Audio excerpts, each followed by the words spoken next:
સરકારનું બીસીસીઆઈ માટે ફરમાન, કહ્યું ખેલાડીઓને કહી દો આ પ્રકારની જાહેરાતો ન કરે, સોગંદનામું લો। હવે દેશનો કોઈ ખેલાડી દારૂ કે ધૂમ્રપાનની જાહેરાત કરતો જોવા મળશે નહીં। કેન્દ્ર સરકારના director general of health doctor Atul ગોયલે બીસીસીઆઈ અને સ્પોર્ટ્સ ઓથોરિટી ઓફ ઇન્ડિયાને પત્ર લખી ખેલાડીઓ પાસેથી તત્કાળ શપથપત્ર લેવા નિર્દેશ કર્યો છે। પત્રમાં ડોક્ટર ગોયલે લખ્યું છે કે ખેલાડીઓ, ખાસ કરીને ક્રિકેટર, દેશના યુવાનો માટે રોલ મોડેલ છે। તેઓએ યુવાનોને સ્વસ્થ જીવનશૈલી માટે પ્રેરિત કરી શકે છે।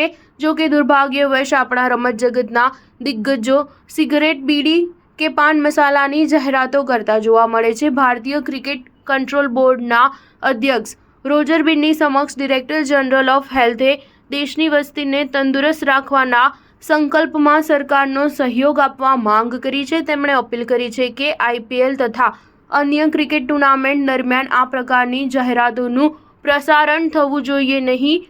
વધુમાં ખેલાડીઓને આ જાહેરાતોથી દૂર રાખવા માટે શપથ લેવડાવવી જોઈએ। ડોક્ટર ગોયલે સલાહ આપી છે કે બીસીસીઆઈ ખેલાડી પાસે એક શપથપત્ર લખાવવો જોઈએ જેમાં આ જાહેરાતોથી પોતે દૂર રહેશે તેવું વચન આપે।